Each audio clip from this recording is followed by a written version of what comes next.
Welcome to Behavioral Grooves, the podcast that explores human behavior through a behavioral science lens. I'm Kurt. And I'm Tim.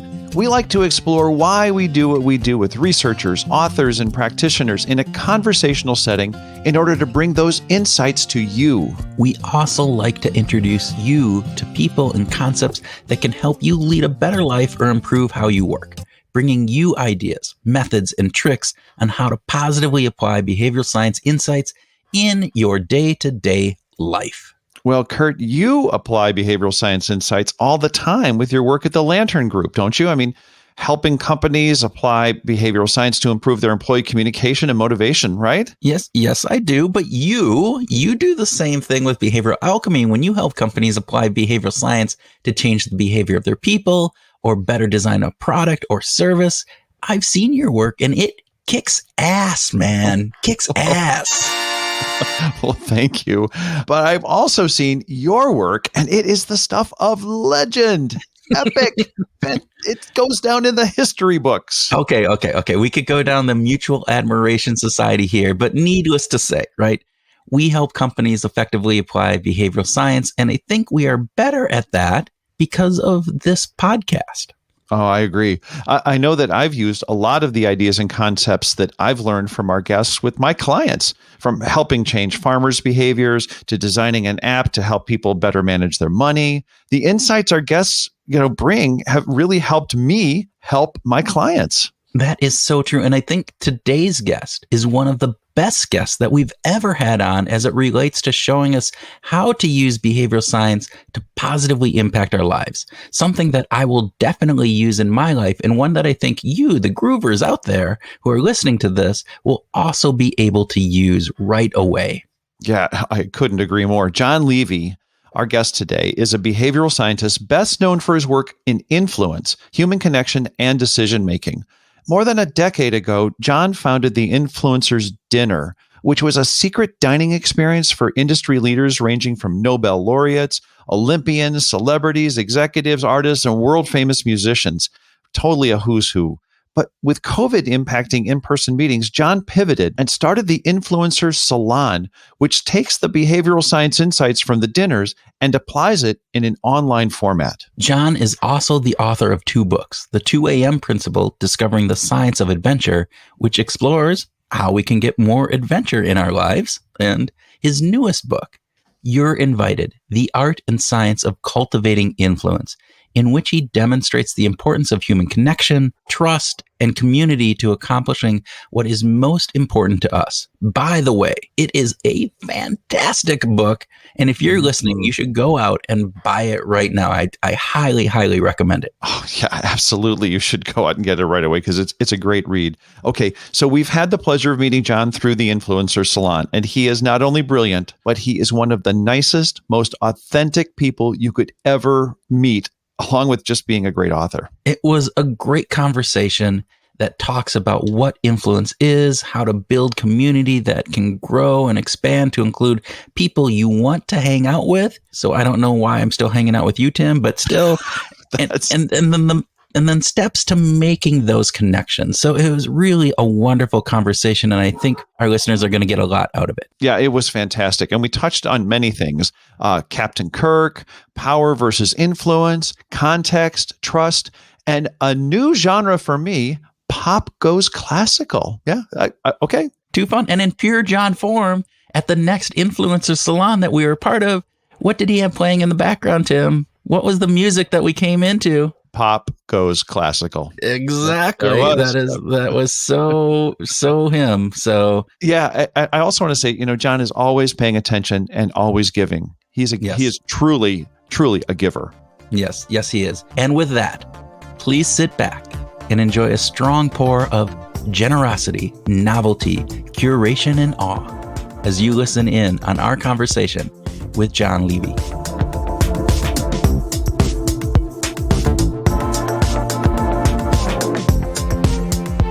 Jon Levy, welcome to Behavioral Grooves. This is so exciting. I've literally been waiting for months to be on your show.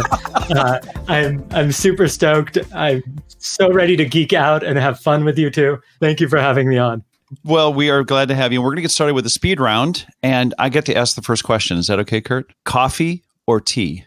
Okay, you're going to get a kick out of this. I've never had a cup of coffee in my life. And so when I was reading the audio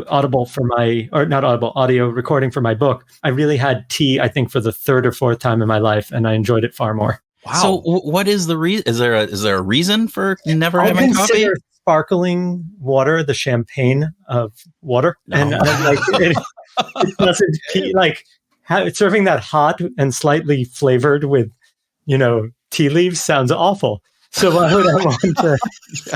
Although I do really enjoy like a Spindrift, like a nice continuous flavored sparkling water, but that's chilled. Right? But that's chilled. Okay. Yeah. All right. Well, so it's a life largely caffeine free then. I'm not none. I'm not like much of a. I wake up super easy. If I'm tired, I should sleep. I don't like it's. And so I'm caffeine free, much like several versions of Coca-Cola. You surprise me every time we talk. Every single time there's some new insight that I just am amazed at. So, all right, speed round that isn't very speedy. So we're going to the second question. Would you rather have dinner, and this is interesting for you, right, with your favorite musician, athlete, or actor, or somebody else in the world? Is there somebody that you haven't had dinner with yet that you want to have dinner with? Oh my God. So the truth is I got to eat dinner with my most desired person, and it was Peter Cullen, the voice of Optimus Prime. And that's because I'm such a geek that he literally made a recording welcoming me into the Autobots and instructing me to transform and roll out. And I was ready to die. So I've hosted my dream person. And here's what I've learned. What I've learned is that the people that I thought would be like, oh my God, I'm so happy I hosted them. It's never them that I fall in love with. Maybe not never, but like the people that I fall in love with are the people that are just like kind of like oddball creative director at a top agency, or the guy who created Comic-Con, or really made it what it is today, Gareb Shamus, and Tom DeSanto, who did the X-Men series and the Transformers. Like I'm giving you a lot of geeky examples, but it's far more the person than the accomplishment is the funny thing.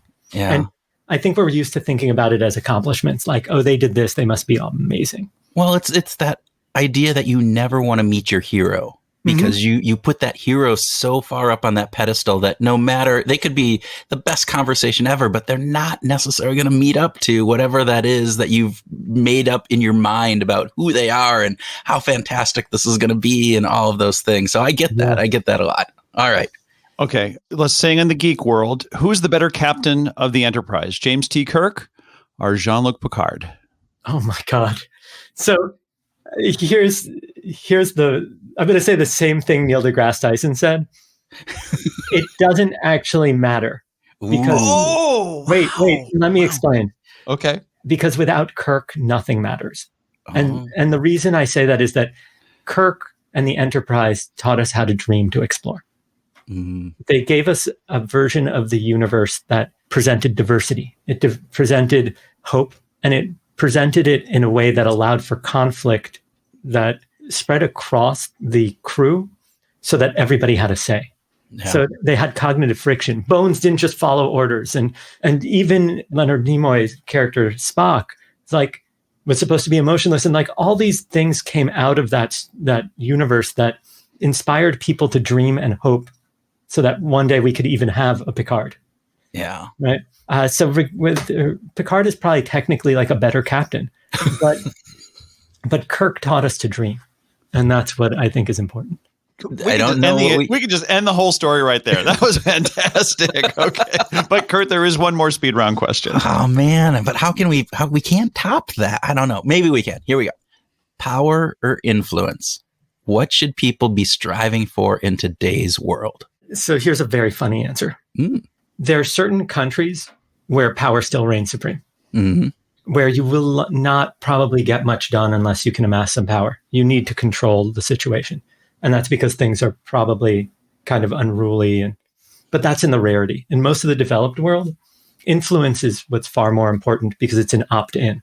With power, I'm controlling something. With influence, I'm guiding it. And if we want to have a functional democracy, it's probably not going to happen if you're trying to control everybody so much as guide them to make better decisions and give them an opt-in. Well, and you have done a lot of work on influence. So, which is again part of this book that you are writing. You're invited, right? What's the subtitle for it again? I forgot. I love it. The Art and Science of Cultivating Influence. That was it, because I love the cultivating part of that. I just thought that was fantastic. So first off, what is your definition of influence? So influence, I use the kind of dictionary definition, which is the ability to impact a person or outcome, right? It's just the ability to have an effect on something. And when I actually look at influence, though, I look at it as not like, oh, do you have a lot of Instagram followers, right? Like, and we've kind of made those things synonymous because, if people opt into listening to you, then you have a level of influence. But most of the people that have profound levels of influence aren't active on social media. And most of the influence or people that influence us, it doesn't matter what they post. So, for example, Kurt and Tim, you have a lot of influence on one another. And it's not because Tim posts something to Twitter and you read that, Kurt. It's because of the nature of the level of trust that you have and the sense of belonging when you're with each other, around each other. And so when I look at influence, I break it down to global influencers like Oprah, Beyonce, Sir Richard Branson, right? They can't even like walk down the street without being bothered, and everybody around the world kind of knows who they are. Then the next level down are industry level influencers. They're people who have an ability to impact an industry often through their thought leadership, position, or previous success. Meaning, if I sold DoubleClick, which I didn't, if I had that kind of money, I'll be honest, Tim and Kurt, I would not be here right now. You would not be talking to us. No matter how much influence we have. Yeah, there you go. But if I had, wouldn't matter if I did anything else because I'd have enough street cred, right? That's previous success. Thought leadership, I could be a professor somewhere, never having had my own company, but people really care what I think, right? Like a Stephen Hawking, right? Mm-hmm. Or a Neil deGrasse Tyson. He never went to a star, but he talks about it. And then you have people who hold positions. So if you're the CMO of Disney and you suddenly say, okay, we're only doing print advertising, that would have a big impact on the industry. People might wonder what you're talking about, but like it would have an impact across the entire entertainment industry and other markets as well. And finally, like the levels down from there are community influencers like a reverend, a martial arts master, right? There's a community of followers or people who listen. And finally, your personal influencers like your friends and family. And so each of them has a varying impact, and influence is often contextual, meaning that if I wanted to start a podcast, you'd have a lot more influence on me than if I needed heart surgery. I'm less likely to come to you for that. That's a very smart distinction. So I just want you to know we're not going to help you. And I love the idea of influencers not being the number of people on TikTok or Instagram, because that's my daughter's view, who's 11. And I try to work with her because she always asks, who's the most influential person or the most famous person you've had on the show? And it's like, it depends. Like, are you talking, we've had some really great behavioral scientists. We've had some really great authors. We've had other. So it just depends on what context it is. You also in the book talk about, I think you give a great example of if you're trying to get your child into like the premium daycare setup, it's like, you don't need Mark Zuckerberg to help you with that, right? He's not going to help. He might be a really cool, cocktail party pal, but that's not actually the kind of influence that you need to kind of get on with your life. Can you talk a little bit about parsing out and sort of connecting to the sorts of influence that you want or need in your life? So is it okay if we take like a slight step back? Because I think absolutely. I think the question is, first of all, why would we even want influence? Because it used to be, like Kurt mentioned, power. We used to strive for power. And the reason is that it's no longer acceptable to try and control people, right? People who really try to do that nowadays get called out and it becomes an issue and they lose their jobs or companies and all these things. But fundamentally, we still want to produce results. There are things that all of us care about that we want to accomplish. That could be losing weight. It could be, like you said, Tim, getting our kids into a school. It could be starting a grassroots social movement that could affect the ability for people to vote. And that's regardless of where you stand on any issue. Everybody wants the ability to impact things. Now, there's this weird perception, mostly probably from social media, that more followers or higher status in quote unquote influence is better. But that actually has no respect for what you actually want to accomplish. So if I'm trying to sell a book, for example, which I'd rather a person who has, I don't know, 100,000 followers that are book enthusiasts than 2 million that just care about fashion, because they're not going to want what I am talking about. So I want to contextualize things. And so there's this idea like, oh, if I only met Richard Branson or Oprah or any of these people, then I'll be able to accomplish what I want. But the fact is that their staff is probably better suited to help you than they are. I would much rather know the head of Sir Richard Branson's nonprofit if I actually wanted to do something to create social impact, because Branson is already so inundated that he's never going to answer one of my emails anyway, even if I knew him. Mm-hmm. And so the key isn't knowing the most important person. It's about having a meaningful relationship with the people who can impact what matters to you. So I'm going to quote from your book. So in the book, you say, the fundamental element that defines the quality of our lives is the people that we surround ourselves with and the conversations that we have with them. Mm-hmm. So help us understand why it's that quality of the people that we have in our lives and the conversations. Why is that so important? So I think let's break this down into two different parts. So the first is, when I was looking into all this stuff, I came across this, I think it's kind of become famous now, a study by these two guys, Nicholas Christakis and James Fowler. And judging by the fact that both of you are nodding your heads, I'm assuming you've talked about this in previous episodes. But essentially, they were curious about the obesity epidemic of the 2000s. And did obesity spread as a pandemic like coronavirus from person to person, or is it a percentage of the population? And the long story short is they found that it spreads from person to person. And if you have a friend who's obese, your chances increase by 45%. Their friends your friends who don't know them have a 20% increased chance. And their friends have a 5% increased chance. And this kind of effect is true for happiness, marriage and divorce rates, smoking habits, so on. Almost the identical model was kind of shown, I think it was like Nike Run Club, that if Kurt and I were connected on it and he ran an extra mile, I would run like an extra 0.6 miles. Like I don't exactly remember. It was research out of MIT. But it shouldn't be surprising that human behavior is contagious, right? We go to a meal with somebody who's eating a lot, we'll eat more. We go hang out with people who exercise a lot, we'll exercise more. It's just the nature of our behavior. And so I believe that the fundamental element is defined by the people we surround ourselves with, because whatever habits they have are going to be contagious to us and vice versa. And so I made it a point of my life to surround myself with the people who inspire me, the people who accomplish things that I really care about. So Tim and Kurt, you two focus on sharing knowledge that can have a positive impact on people's lives, and not just opinions, but things that are backed with science. Mm-hmm. Now, that's something that really inspires me, that I care about. I want more people like you in my life, because then we can really explore those topics and hopefully have a greater impact. Now, the second part of it is that it doesn't just matter that you bring people together that are inspiring to you. You need to have the context right. So, I was doing these salons and dinner parties and stuff, and my hunch is we'll talk about that at some point. But at the salons I used to do, we would essentially just have a cocktail party. People would drink. And so the conversation was silliness, right? And there's nothing wrong with that. That's fun. But at a certain point, somebody called me out and said, how could you assemble such interesting people and then just get them drunk? You have an obligation to do more. Mm. And so I started a salon series. Yeah. The worst part was... that feels like a weight on you to kind of put that on you. And I'm super happy to get feedback. Like I actually didn't bother me at all. Although I did respond by saying, hey, totally love the feedback. You're absolutely right. Can you just not also include everybody at my company?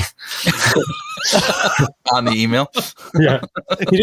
That wasn't the only time he did it. He did it again. It was really funny.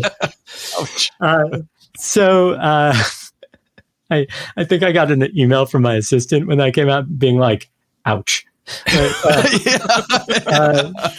So the point, though, is that we then switched to a model where we'd invite like 60 to 100 people, and then we'd surprise them with 3 real thought leaders, and they would present ideas, or there'll be performances. So it might be Bill Nye the Science Guy. It could be one of the Roots performing, right? And what ended up happening was we fundamentally switched the conversation. Suddenly, it wasn't about just relaxing, having fun, drinking, and, maybe flirting with somebody back when I was single. But it was about actually exploring ideas that could have an impact on our culture. And so you can change your life not by just meeting new people, but by having a different conversation with those that you know. because we all tend to fall into like these very specific conversational patterns. And all we really need to do is just say something different and you'll get a different result. And that's a kind of crazy thing.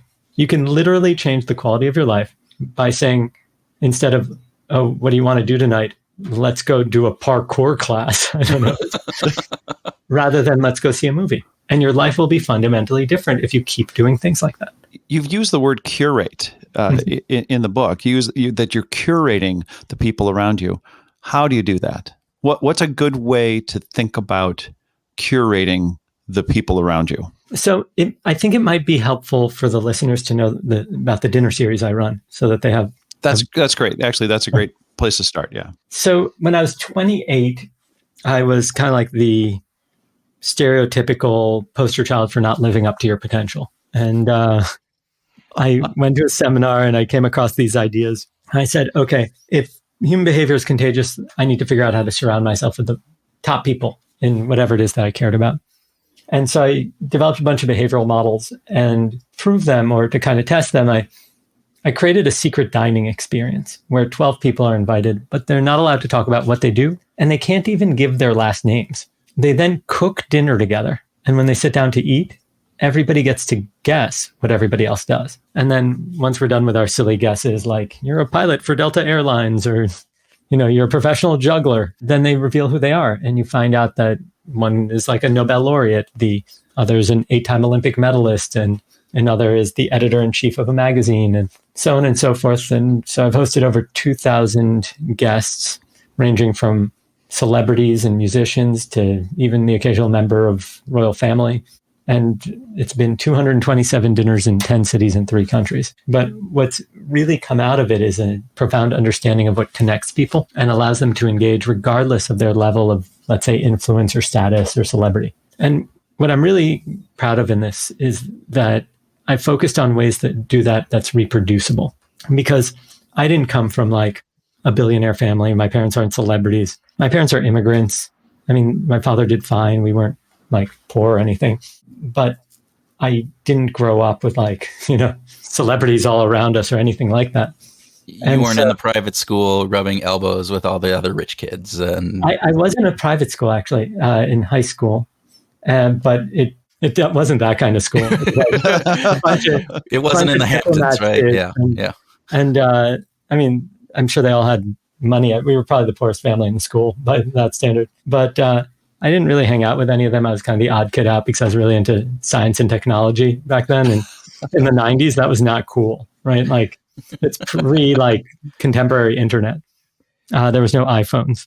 So what I really looked at is, how do any of us, regardless of our background, the amount of money we have, whatever it is, how do we connect with anybody that's important to us? And so when I look at curation, I look at how do we get the people that should be meeting each other that you would love to know around us. And kind of like a great museum curator puts up paintings, I want to pick people. So where I think my listeners are going is going, all right, you're talking about these dinners with Nobel laureates and, editors of world famous magazines and Olympians and all of these.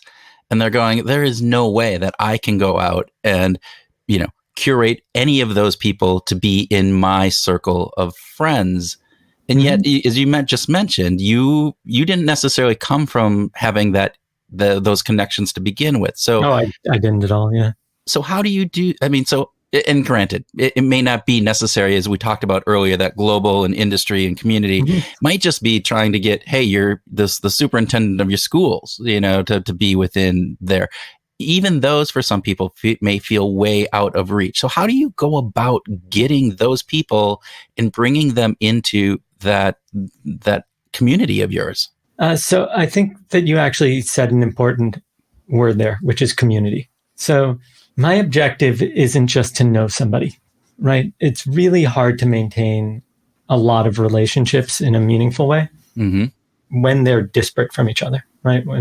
If I happen to know you, Kurt, and then I happen to know Tim Seppert, and I never interact with both of you at the same time, it's much harder to maintain those relationships than if we all hang out, or if you're all part of the same community. For some people, it's their church or their gym or whatever it is. And so my objective is to, over the long term, develop and grow relationships. So when I did my first dinner, the guests that were there were not particularly the most impressive people in the world. In the time since, they've gone on to become more impressive because it's been 11, 12 years. But I did it with the most impressive people that I knew. And so one owned a very popular hair salon, right? Now, that could be your hairstylist. Maybe not yours, Kurt, but Tim's. Yeah, it's all relevant. Yeah. Not yours either, Tim, so just don't even go there. I think everybody who's listening to this is now Googling photos of the two of you. Oh, no, they know. And they're listeners, they know. So, and like somebody who worked on decently sized real estate deals. But the most important thing was that I didn't just stop after doing it once. It was a few months later, I did it again and again and again. I kept collecting people and inviting them. And by about the 30th dinner, I started getting really, maybe not even 30th, by like the 5th dinner, I started getting really impressive people. By like the 10th or 12th dinner, I had like the writers of The Daily Show and, like all these kind of super interesting, some executives at Google and all that. But by the 30th dinner, or like the 25th, the New York Times had heard about it and asked to cover it. And once I had the credibility of the New York Times, it was gangbusters. At that point, now that was 2013, probably like year 4. I mean, we just never stopped and we kept optimizing. But here's some basics. The first thing is, if you want to connect with highly influential people, you have to understand that everybody's after something from them. And so asking them for coffee or something isn't going to work. It's actually kind of arrogant and to think that, oh, wow, you are so important that they'll stop what they're doing to go have coffee with you. Now, it might work if you have a background relationship, like you were part of the same fraternity or sorority or something like that, because then there's already a point of contact and trust, right? There's a halo effect. But if that's not the case, there's kind of like 3 or 4 things that you can really do. The first is that since everybody's after something, we want to figure out how to give them something without any expectation in return. We want to be generous. I don't mean product. We don't value the things that we're given in general. I mean generous with knowledge or opportunities or access to people, things like that. Mm-hmm. Right? It really lowers people's defenses. And especially if we can do it in a way that it doesn't feel like we're after something. You could want something, that's fine. But the key is benevolence, that you have their best interests at heart. The second thing, which nobody really thinks about, is novelty. You see, the most influential people in our culture don't need another casino-themed fundraiser to attend. Nobody wants another Zoom meeting on their calendar or schedule. So what can we do that stands out? Now, what I did was I created this dinner, right? It's a different novel format. You don't know who's going to be there. You can't ask who's going to be there. You can't even talk about you. But it's super novel format. You're going to cook and then you're going to play a game. And I could tell you everything that'll happen and it won't matter because it's experiential in nature. It turns out that there's a section of the brain called the SNVTA. It's the major novelty center of the brain. And when it's triggered, it responds relative to how novel something is and entices us to explore and understand it. Meaning that the more novel something is, the more you want to engage with it. So it literally draws people out to want to connect with you. But on top of that, it also triggers the memory center of the brain, right? The midbrain dopamine system. And as a result, everything becomes more memorable, from the people, the smells, the taste, not just the novel thing. You'll be more memorable. And so that's a pretty critical element. The third characteristic we talked about is curation. Everybody expects the most influential people in our culture to be spending their time with other influential people. And they don't. They spend almost all their time with their admin. So if you could curate an environment with other influential people, they'll go far out of their way for it. Then the final thing is, and this one's really hard, so it's not a requirement at all. Arguably the most desired human emotion is awe or wonder. It's that moment where suddenly your perspective of the universe shifts, right? You held your child for the first time and the universe disappears around you, or you discover how big the universe is and you're like, holy cow, what's going on here? It doesn't make any sense. And in those moments, people feel more generous and more connected. And it's a great context to build a relationship from. It also makes you unforgettable.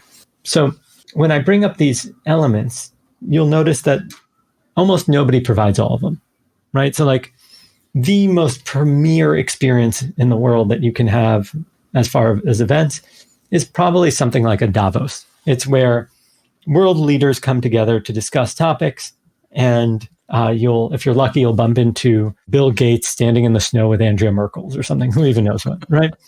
It's not a particularly pleasant environment. It's the winter. It's slushy. I've never gone, which clearly means it's not that great. No. Well, and it's expensive. It's $250,000 plus for a company and so on. So it's like a crazy amount of money.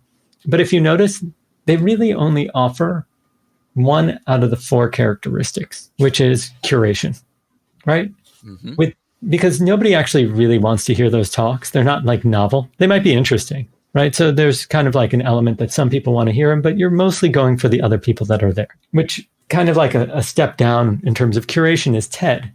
But TED actually adds novelty, right? So they'll have wondrous talks and like the first demo of the ebook and like CD player and stuff, like all that kind of stuff was at TED in 1984. And so if you can actually, you'll notice people pay $10,000 and they always sell out. And that's because they combine more of the characteristics. You'd also argue that TED is a generous experience. It's a nonprofit. It's about bringing people together and starting conversations and doing all these other things. So when it comes to you, the question is, what can you do? So Tim and Kurt, you provide a podcast, right? That allows you to connect with people, but it's fundamentally generous. You have a novel, especially when you started this, a novel approach around behavioral science. And hopefully it's well curated. Maybe some people don't like me as a guest, but hey, we think it's well they're curated. Going to suffer. They'll just have to suffer. John, yeah, they'll just have our fast forward. But no, I'm sure our guests are going to love this. So the question then becomes, what is it that you can do that's novel, well curated? And understand that the first time you do it, it's going to mess up. You're going to mess up and it's going to be like a train wreck. My first dinner, the air conditioner broke and people were literally sweating while like chopping salad. It was like they had to remove layers. It was awkward. It kind of started by smelling bad in there. It was not a pleasant experience. Was this in New York City? In a high-rise apartment? In New York. Oh, yeah. And it was like with a broken air conditioner in August. I think it was August. So the point of it is that it's whatever it is that you do, you'll notice it has this clear community aspect. We're bringing people together and we're doing it in a novel way. And what I mean by novel is if you like knitting, start a knitting group. If you like running, run. If you like board games, do a board game night. And then switch things up so that there's novel aspects. Maybe each week each guest gets to bring their own board game and people vote on which one to play. And then you find out who the influential people are who really love board games and you invite them. But whatever it is, it has to be your own thing, right? Because by the time you do the fifth one, if it's not something you actually care about, you are going to hate it. And then you're not going to be able to build a community or a sense of belonging for people. And you're not going to have a method to connect with people. Absolutely. I wanted to, one of the things that struck me that I really loved, speaking of novelty, my brain just lit up when I got to the survival paradox.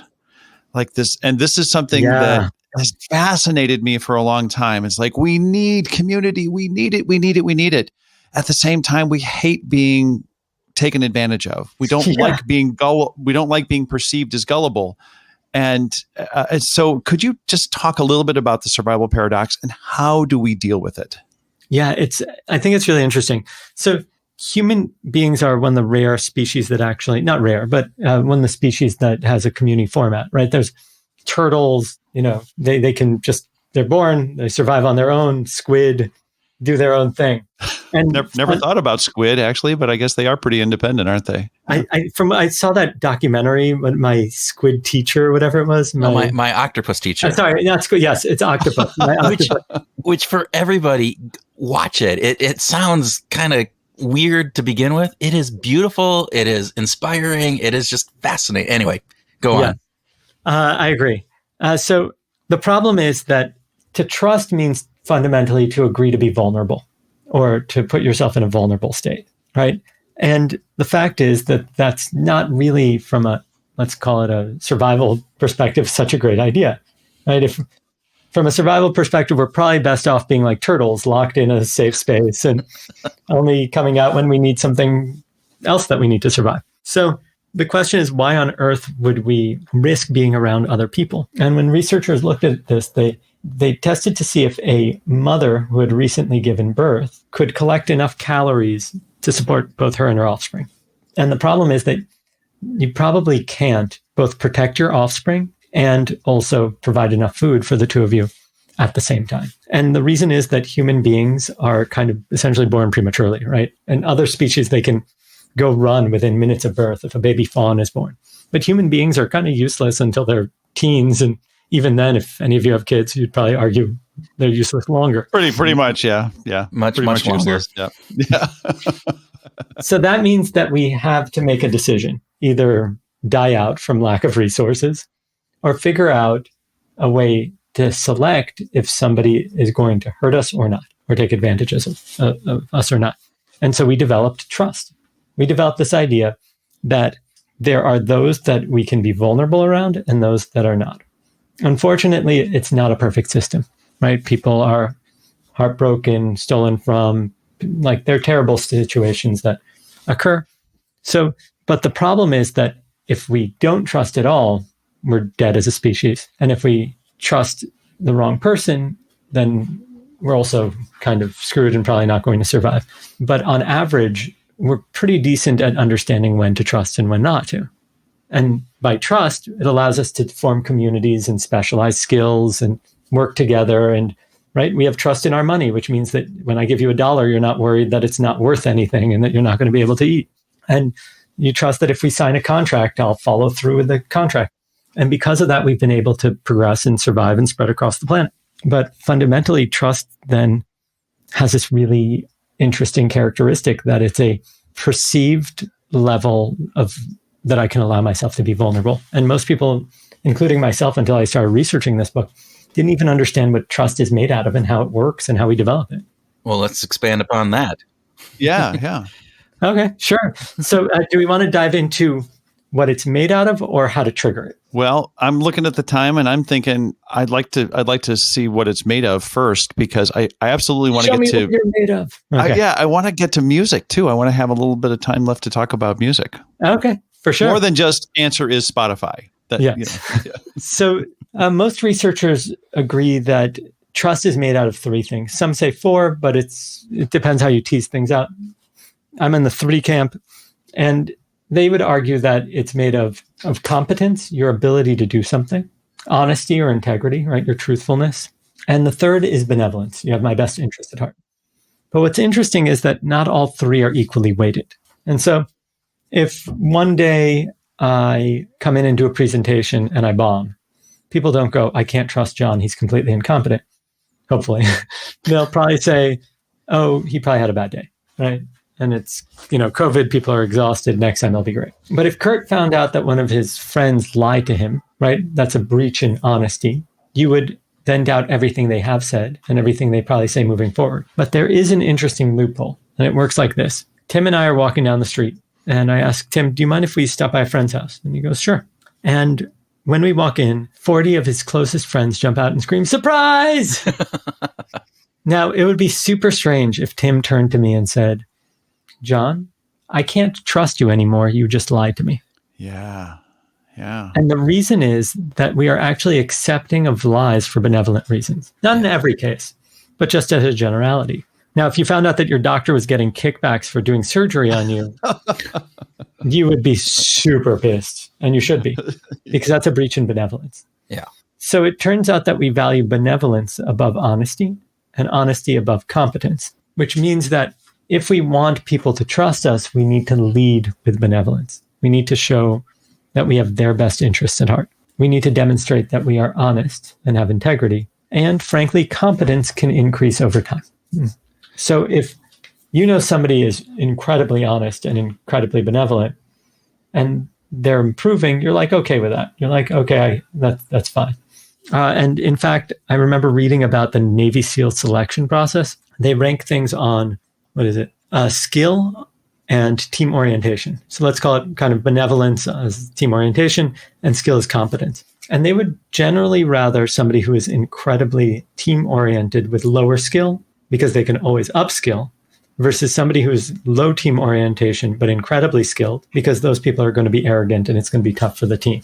Well, and that plays out in many organizations too. When in the hiring process, are they a fit with the organization? Are they going to have the best interests and work together and have those, as opposed to being, you're the best the skill level of this. And I know lots of organizations that I've worked with have that same mentality about their hiring process. And there's some negatives about that, about, being the people that we tend to feel are benevolent and look like us and talk like us in various different pieces. Yeah. And you can go down that path, but there are other factors, but that is indeed the case, is that you can upskill people much more than you can upskill their benevolence level, right? If they're not like that, they're not going to be able to shift that very quickly. Empathy is much harder to teach than how to do a better PowerPoint. Exactly. Right? However, PowerPoints are difficult. I mean, I have to say. It's like pushing that button really gets it. I will do the 2-second version explanation of how to build trust if you'd like. Please. And a lot of people, or in the business world, it's common to try to win people over through gifts or dinners and things like that. And that stuff generally doesn't work. In fact, people often hate business dinners. You're stuck between two people you don't really want to talk to. You're like, this isn't worth the food, being stuck next to them. I can afford my own meal. But what we ended up realizing is that the exact opposite works. And it's called the IKEA effect. And it states that we disproportionately care about our IKEA furniture because we had to assemble it. So it turns out that anything we put effort into, we care about more. And that includes people. So that's why at the influencers dinner, we cook together. Or at any of our events, we'll generally have like a hands-on experience. That could even be a game that you play together, just so that we can get you and your new friends, let's call them, to feel engaged in one another and develop a meaningful relationship. I love that. I do love that. And I love that experience. So you, based on our experience through influencers, you really love music. You care a lot about musicians and the sounds that they make. What's on your playlist? You're going to laugh so hard. I've been listening to Pop Goes Classical. I walked in on my wife watching... That is laughable. Yeah, right? So I walked in on my wife watching Bridgerton. Okay. And this is the show that when Ashton Kutcher walked in on Mila Kunis watching it, he thought she was watching pornography, right? It's like, I got to check this out. It's like Shonda Land, Shonda Rhimes. It's her new show on Netflix. Everybody's super attractive. I walk in and I hear like, wow, this music played on violin. And it was essentially like some pop song being played on Ariana Grande. That's what it was, on violin. I was like, this is so good. What is it? And then I found all this on Spotify on a playlist. And so like, I can't have words when I'm writing. I need just sound. So I either listen to John Williams, the great film composer.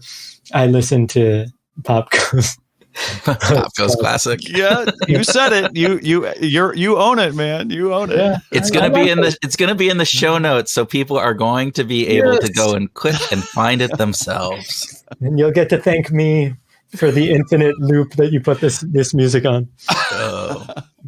So John Williams. So assuming that the music that you listen to when you work needs to be without any lyrics. Mm-hmm. It's really hard to write when I'm singing along. Yeah. It is difficult. So you're asking besides that? Yeah. Oh, wow. So I grew up on 90s hip hop, everything from like Tribe Called Quest and Biggie to, also all like the super cheesy pop stuff. Yeah. And I can't hide the fact that I love it. It's so fun. And I'm fortunate enough, I've gotten to host members of Maroon 5 and 98 Degrees and, all of them, like that whole, not that those are, I guess technically they're both boy bands, but one of them's like a band and the other was a boy band. But I just like pop fun music is the truth. Great. Well, we know that the music that you had in your life that you loved when you were at that formative stage is the ones that we tend to fall back on. And Tim, we've talked about this with lots of different people. So, Jon, we could talk with you for hours, and at some point we'll have you back on, and we can just jam on life in general and various other pieces. But thank you. This has been. You said you were looking forward to this. Tim and I have been looking forward to this for months, and it did not. This was not the point of meeting your hero and then, being disappointed. This is definitely, you've raised the bar. We interviewed Dessa a few weeks ago, who is one of my pop heroes. And it was like, she raised the bar for me. So this was all good. So there you go. Well, thank you for having me on. This was an absolute treat. Tim and Kurt, you're super cool. And I really appreciate getting to chat. And this was fun. So thank you.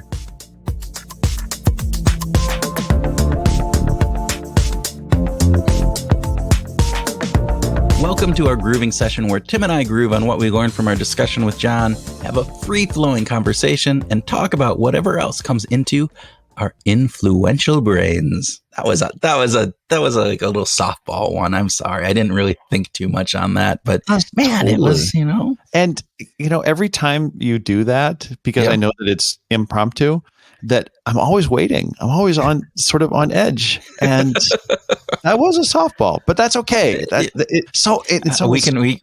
redo it. I'll go back. I can think of, spend hours thinking about what the perfect, adjective is. So no, let's just start talking about Jon and power versus influence. Power versus influence. So this was interesting, right? As Jon said, with power, I'm controlling something. With influence, I'm guiding it. I thought that was really kind of key to the way that he defines power versus influence. So just say that again. Jon said, with power, I'm controlling something. With influence, I'm guiding it. There is a big difference in those two, right? Mm-hmm. I think that it's really important that Jon sees influence as it's not without the idea that it's like persuasion. Like, Cialdini talks about persuasion. We want to persuade people. Like, we need to persuade people. It's not just about our viewpoint, but if we're in a job, we kind of have to persuade the people who are reporting to us that doing this particular project is a good idea. We need to have good rationale. We need to use the right words. We've got all kinds of things that go into that. That's okay. Influence, persuasion, those things are okay to do. Power as the control thing is less appealing to me. Yeah. I just want to say that. And in doing some research on this, Mary was working on this, and our research associate, Mary. And she found this quote from Brene Brown that I thought was pretty cool. That really, I think, really ties into this. It's not like a dovetail perfect, but it fits really nicely. Where Brene said, "Daring and transformative leaders share power with, empower people to, and inspire people to develop power within." Like there's this real sense of good leaders aren't controlling; they're influencing. Really? Yeah, they're not using that power as a baton to beat you, right? They're influence you to guide you to it. And of course, Mary can come up with a Brene Brown quote at any point for almost anything. So she is Captain Brene Brown. That is fantastic. But this was a key thing in the conversation with Jon for me, is the really lovely way that he talks about guiding, that influence is a guiding factor. And I think it's underutilized in our world. I think it's a really good way of positioning or framing influence, right? It's a guide to helping people go where they want to go and get what they want to get. And so, all right, what else do we want to chat about? How about curation was a really cool thing, but the curation part links into a part that I think really means a lot to us, and that is start small and keep collecting. Right? So this was the piece, right? This was the element with Jon where people, people just assume that I knew all these people in different pieces, and he didn't. He started the influencers dinner with his friends. Yes. His hairdresser and, other people that he knew, people that were part of his sphere of influence right there. But then he kept at it. I love that little quote that he said, I just didn't stop. I was, the most important thing was that I didn't just stop after doing it once. It was a few months later. I did it again and again and again. I kept collecting people and inviting them. And by about the 12th dinner, I was starting to get really impressive people coming in. And I I think 12 dinners. 12 dinners. Not the first, not the second, not the third, not the fourth. 12. You've got to be pretty committed to get to 12. Yeah. And I think about this from the perspective of behavioral grooves, right? So if we look back on the first people that we interviewed, I look and go, yeah, we weren't interviewing Gary Latham's and, Max Bazermans or any of those folks. No. It was the people that were within our sphere of influence and that we knew, and that it just this idea of consistency matters, right? That this is a piece of just being able to make sure that you continue to expand that sphere of influence that you have. And I think that's really key. It really is. And I'm so glad that we kept with it and that we got beyond the first 12, because I'm embarrassed to go back and listen to the first 12.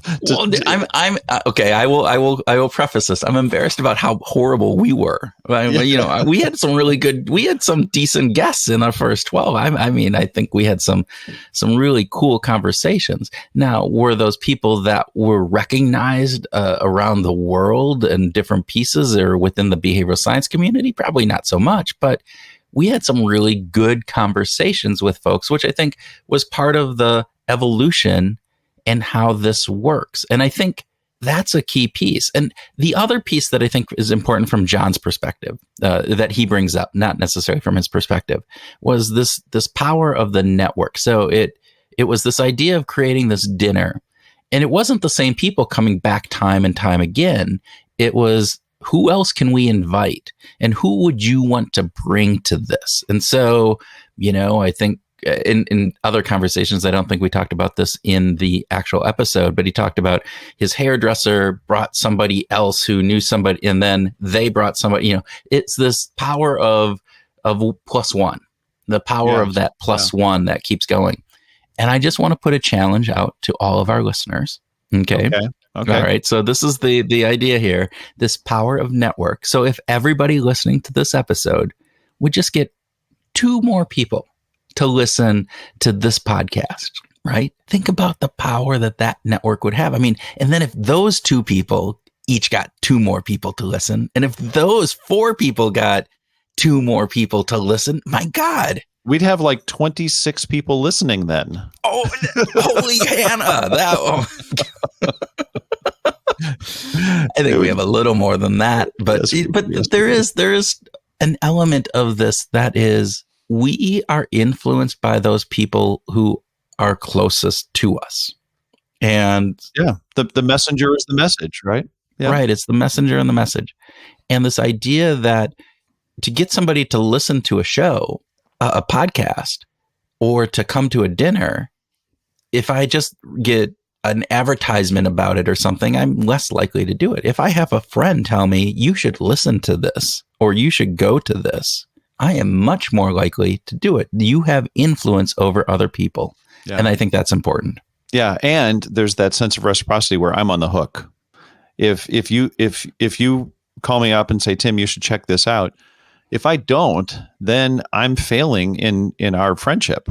Mm-hmm. And so I'm on the hook to actually, get something done. So yeah. What else? One more thing on this, and this I'll go back again into, I think what Jon was doing is he didn't just invite people from one industry. He didn't just invite people that were all very similar. He curated the people that came and brought in different perspectives and different viewpoints. So maybe talking to people that wouldn't normally hang out in your social circles. And so the executive from Google gets to talk to an Olympian, who gets to talk to a behavioral scientist, who gets to talk to a musician. And there's a convergence of that. And I think one of the things that I love about what we've been able to do with Behavioral Grooves, not to make this all about us, but we've expanded. We've talked to these accidental behavioral scientists. Yeah. Right? We bring in practitioners and academics and authors. We talk to nonprofit leaders. We talk to primatologists. We talk to economists. We talk to a variety. We talked to frickin' Dessa. So so I'm hoping that we're bringing different viewpoints into the conversation, which is one of the things that hopefully we're curating for people listening, is a wide variety of thoughts and ideas around behavioral science, not just the researchers that are doing the thing. Not that the researchers aren't bad, and that is a key piece of who we want to talk to. It's central to us. Mm-hmm. But it's also that curation is not a calculation. We're not curating based on, let's see, if we could get this guest, then they could refer us to this guest, and that would get us blah. It's our curiosity and it's our general desire to connect with people that is really the basis for the curating that we're doing. Yeah, I agree. Maybe we need to be more purposeful. Calculative? Yeah, okay. Oh, all right. So things that make you go, Anyway. What else should we groove on with Jon? I don't know. Maybe context. Yes. It's one of our favorite topics, right? Oh, absolutely. But Jon spoke about it in a really nice way. He just said, it doesn't matter that you bring people together that are inspiring to you. You need to have the context right. You need to have the context right, because context makes a big difference how we respond to each other, how we act. And he demonstrated this in the early dinners by not allowing them to say their last name or what they did. Mm-hmm. Well, I think he still does that in dinners, right? When they're in person. Yeah. But you can't. So you take I'm going to identify you by your last name or what you do. And it was about making conversation while you're making dinner. I love the fact that he had all these dinners where people just made dinner for him too. Just FYI. Love that. But he created a context where he took some of the sparkle out of it and the celebrity out of it and just said, let's just be humans here. And so he created a context where people could interact with each other just on a human basis. And that led to real meaningful relationships, not fan relationships with celebrities. Yeah. Well, and I think the other part of context that he talks about is this idea that we don't need to always have that high status or somebody who is well known around the world to have this influence. This idea of, if I'm selling a book, do I go out on that podcast that has millions of listeners, but nobody's really going to be caring about the topic that the book is going to address, because it's 2 million people who are worried about what the Kardashians are wearing, right? Versus going on a podcast that has 20,000 listeners, that is very much what they are coming to listen to that podcast. So the influence of 2 million versus 20,000, you would go, oh, well, the 2 million is much more influential. But no, it's the context within what you're trying to do and achieve. And it goes back, I think, to some of the first pieces that he talked about. Hey, if you're trying to get your kid into a private school, Jeff Bezos being, isn't going to be as influential, as knowing somebody that's on the board of that private school. So, there was one other thing in this that is sort of the context of the way we think about things. He said that we shouldn't underestimate the impact of small changes and the sort of small influences, right? So we can have a sphere of influence that's relatively modest in the bigger picture of the world. And I recently had a conversation with a friend of mine who's a musician, and she has had some really interesting successes. She's toured Europe, I think, a dozen times, and she draws crowds in Europe to the tune of like 100 to 200 people at a time, not 2,000 people at a time. But she has sort of a loyal fan base, and she's feeling like she's a failure. But really, she has changed the lives of these people, at 1 or 200 at a time in a really positive way. The songs that she's written, the way that she delivers them, has had a positive influence on those folks. And I think that's worth celebrating the success of that and saying that the context in which she is performing, the context in which she delivers, it all works for those people. She's influencing, she's guiding those people in a really positive way. There's an interesting piece, and I'll talk a little bit about my own psyche. When I first started doing off on my own with the Lantern Group, we did a lot of team building programs. We did a lot of these, working with 30 people to hundreds and hundreds of people.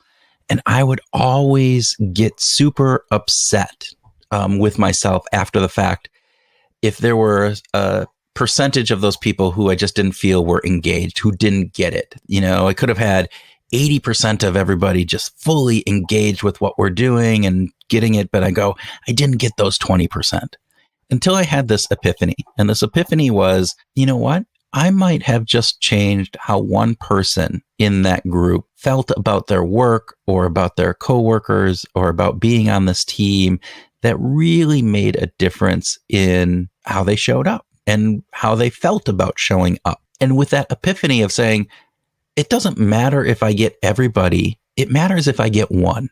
And I think that making that difference again to your friend, all right, maybe she's not doing 2,000 seat theaters, but man, for those 100 to 200 people that are there, she's making a difference. And those I think are really key. And it's easy for us to look out, and particularly in this world of social media, and look at how successful everybody else is, right?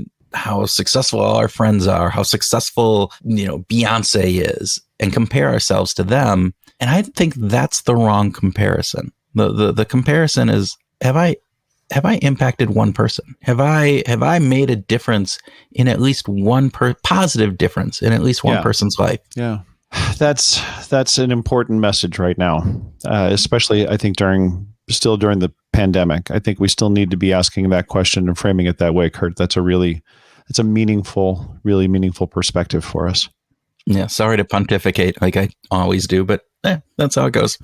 All right. Yes. So one of the things that I loved that Jon said that I want to talk a little bit about is he said that the fundamental element that defines the quality of our lives is the people that we surround ourselves with and the conversations that we have with them. And I just thought that was a piece that I'm going to take out of this in thinking about what does that mean for me? And I'm looking at what are the conversations I'm having and who are the people that I'm having them with? Oh, yeah. And I can tell you that the piece about that I think is really fascinating is that the conversations that you and I have and the people that we have those conversations with are some of the best conversations and some of the best people that we can have, not just on this podcast, but also just in general within the behavioral science community and within our people who listen to the show and some of those conversations. And I compare those to some of the everyday work conversations that I have and the people that I'm dealing with there. And again, it's a different context, so I have to take that in a different way. But man, I would much rather spend my time in the conversations that we're having than the conversations that I have to have at work. I know. That's why we need to get people subscribing to our Patreon page.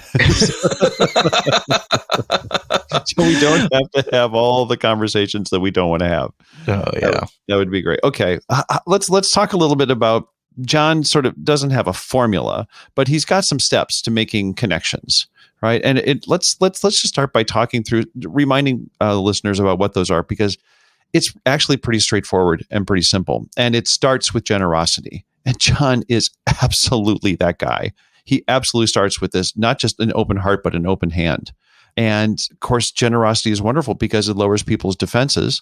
Mm-hmm. And as Robert Cialdini has, emphasized, this is the foundation of reciprocity. Yeah. Right. This is the human social connection that we have lived on for the last, million plus years. Is if I give you something to eat and it doesn't kill you, then you should give me something to eat that doesn't kill me. Right? Maybe that's not exactly. Even tastes good, but there you go. No, I love the idea of the reciprocity part in Cialdini and how that generosity comes in. It also made me think to Adam Grant, this idea of givers and takers in his book, Give and Take, where he talks about givers, again, are the people that from his research ended up having the most promotions and doing the best inside of business. They were also, on contrary, they were also the worst, but it was this idea of giving and giving within limits, right? It's not, you can't just be that fool that will, all right, can you do my homework for me? Sure, I'll do your homework. And can you do this? Can you do Right. that? Right. But this idea of generosity, I think, ties in with being that giver person. And so not only is it going to help you become more influential and make these connections, that in and of itself lends itself to you getting further in your career or in whatever endeavor that you're trying to do, because you're building your network and people like people who are generous. And so I think that's a positive thing. Yeah. What's next? The second step was novelty. Now, John made a big statement. I think he said that like the more novel something is, like the more we want to engage with it. And I think that that could be overly misconstrued, because if you take something to, the infinite degree, novelty just wears off on us, or it's not relevant. It still needs to be relevant to us. But the idea of creating an experience that is different from everything else, right? This is the universal selling proposition, the USP that salespeople and marketers are looking for constantly. How can we differentiate ourselves? And John's step about novelty is an important reminder that we can do this in the way that we influence. Mm-hmm. Yeah. And I think your point about not being so novel that it goes off, we just had a conversation with Matthew Wilcox talking about this and this idea of familiar but not, right? There is this idea of having something. So we like familiarity as humans, but we also are intrigued by something new or exciting or different. And that just being novel enough to differentiate ourselves, to stand out from the crowd, right? If I wore a bright pink gorilla suit around, that would be novel. But I probably for the first day it would be novel. But by the end of the week. Yeah. But if instead I wore red shoes to a business meeting, all right. Francesca Gino. That's novel. It sets it apart. It's close enough to what we, the rest of it was still business suit, but just those red shoes separated that. So I think there's some really interesting piece. The third piece, which I found is, I think, one of the most relevant pieces of all of this, is this idea of curation. Mm-hmm. So this idea that we make sure you're bringing together people who will find each other interesting. We already talked a little bit about this, that this isn't about curating everybody along in the same social group that they already know. Is that this is maybe where some of the novelty comes in, bringing in some of those people that might not necessarily interact with the other people that are in the room to create some of that novelty. But it's idea of, hey, let's have this curated group of people together. Yeah, it's like a mixtape, right? What's a mixtape, Tim? I know. I joke, but you're right. A mixtape. This idea of taking these songs and they're not all the same. That I don't know. I don't know what you did this. That sounds like a playlist. Not a mixtape. Well, a mixtape, for those folks who don't know, was an old form of a playlist, and it was, recorded on a cassette tape that you could carry with you and hand to your friend or your girlfriend and show them how much you cared because you made this special mix of these songs just for them, right? But I think that's it, right? The best mixtapes were those ones that had some familiarity, but they also introduced you to something new, something novel. I remember I had a friend as I was getting my MBA, Tony Ditchburn, who is from Canada. And Tony made this mixtape. I forget, he named it something. But that mixtape introduced me. So it had some of my, songs that I like, some of the Depeche Mode things that I already knew and liked. But it also had on there Cowboy Junkies. Oh, yeah. A couple different songs. I mean, I'd heard, Cowboy Junkies with their cover of Lou Reed. From the Trinity Sessions. That was fantastic. Yes. Yeah. But there was other songs from the Trinity Sessions that were on there. And I'm like going, oh my God, I fell in love with the Cowboy Junkies. And then he introduced me to one of my favorite all-time bands ever, which is the Tragically Hip. I'd never heard of the Tragically Hip, and they're huge up in Canada. Well, at that point, this was right. So, but that was the first introduction that you had. That was the first introduction. This was back in 1990. So, So he curated a list of songs that made a very positive difference on you. Like this group of songs actually influenced what you were listening to, what you were willing to listen to going forward. I think that's pretty cool. All right. So think about that is that a metaphor or an analogy? I never get those right. I'm not sure where you're going, so I'm not sure which one it is. to how we curate the people in our lives and how we curate those people that we have those conversations with that are going to be meaningful and influence that. So I think that would be an analogy. Do we have an analogy? So do we have a good mixtape of people, a good playlist of people in our lives? Anyway. And then he talks about awe and wonder. This idea of bringing a sense of wonder into the situation, into what we're doing and creating. And I like this idea because I think it's powerful. I think when we have that sense, as he said, it transforms those moments, right? It transforms those conversations or those experiences that we have from kind of everyday things into something that we remember and we build on, and we associate the people that are around us with that sense of awe and wonder. It's that beautiful sunset. It's that whatever it would be. And I also find it interesting because I think he said these are hard to manufacture. Yes. And that it's not easy. And this is the one that in this thing, you don't have to have all four, but when you do, it's great. But this is always the one that seems hardest, at least from his perspective. And you brought up the sunset. Do we need any more evidence that it is a natural part of our DNA? It is deeply connected to who we are, that the sunset creates a sense of awe and wonder in us instantly. We don't have to do anything. We don't have to set it up. We don't have to have anything artificial about it. It happens completely automatically, reflexively for humans. And that does make it difficult. But wow, talk about memorable, talk about vividness from the memory perspective. If we can create that sense of awe and wonder, and if we can create the context, curate the right people, be generous in the way that we bring them together, awe and wonder is something that can naturally spring from that, from these groups. Yeah, it's fantastic. I think the last thing, and I don't think we can talk about this a lot. We don't need to talk about this a lot, is just this idea of trust. And trust is fundamental to building and maintaining relationships. And he made up this component about trust being made up of three different pieces: competence, truthfulness, and benevolence.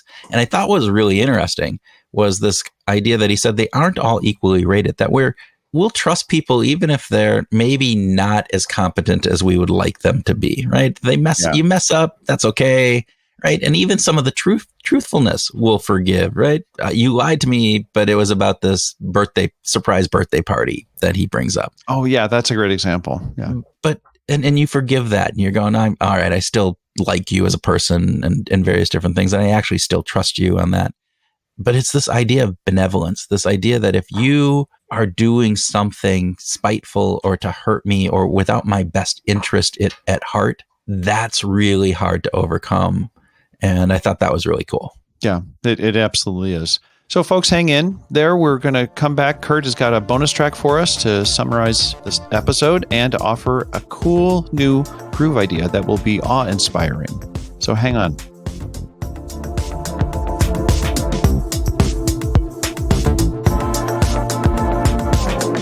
This is Kurt with this week's bonus track and groove idea for the week. First, it was such a pleasure having Jon as a guest. He truly is one of the nicest, most generous people I've met, and I'm grateful for him for coming on our show. Second, the ideas that we discussed are grounded in behavioral science, but applicable to all of us. And I find that wonderful. Influence isn't about the number of followers that you have on Instagram or the status of the people that you know. As Jon says, it is the ability to impact a person or outcome. We want people to respect us. We want to do things with our lives when we all want to make a difference in the world. And that is why influence is important. But Jon brings up a huge point, both in his book and on the show, that influence isn't always about knowing those with celebrity or big titles. that we often exert more influence in our local communities. That is where we can drive the biggest change and make the most difference. Jon states in the book and on the show that the fundamental element that defines the quality of our lives is the people that we surround ourselves with and the conversations that we have with them. Think about that for a minute. This is a concept that we find vital. Our lives are defined by the conversations that we have and who we have them with. So make sure that you are having good conversations with cool and interesting people. We went on to talk about how Jon went from small dinners with mostly friends to dinners with Nobel laureates and world-renowned actors and famous people. He talks about not quitting at just one, but keep on going. He outlines the 4 key aspects of building those connections. First, be generous. It lowers people's defenses. Second, add novelty to your conversation. He says the more novel something is, the more you want to engage with it. Third, curation. Make sure you are bringing people together who will find each other interesting. And finally, if you can, create a sense of awe or wonder. If you can do that, as Jon says, it makes you unforgettable. The conversation then meandered to trust. Trust is essential to relationships. Jon described 3 tenets of trust: competence, truthfulness, and benevolence, with the most important one being benevolence. We can forgive or overlook faults in competence or even truthfulness, but if we feel that someone is being spiteful or acting without your best interest in mind, we find that hard to let go. Jon frames it beautifully when he says, quote, "It turns out that we value benevolence above honesty and honesty above competence, which means that if we want people to trust us, we need to lead with benevolence, and we need to show that we have their best interests at heart." Okay, now for the groove idea for the week. Let's take a look at the conversations we are having. What are those conversations about, and who are we having them with? Look back at your week and note the different conversations that you've had and who they were with. Now, here's the groove idea. Are the conversations that you're having the ones that you want to have? And are they with the people that you want to be having them with? If not, what can you do to change that? As always, we would love to hear what you came up with. If you like what we do here, please tell a friend. You can also check out episode 12 with Silky Britton, where we discuss influence inside of organizations. It might give you a different perspective on influence. Also, if you want to get a monthly curated overview of who we've talked with, the ideas we discussed, what we're reading, and what we're listening to, please go ahead and sign up for our awesome newsletter. I can guarantee you that you'll love it or your money back, since it's free. With that, we hope this week you go out and find your groove.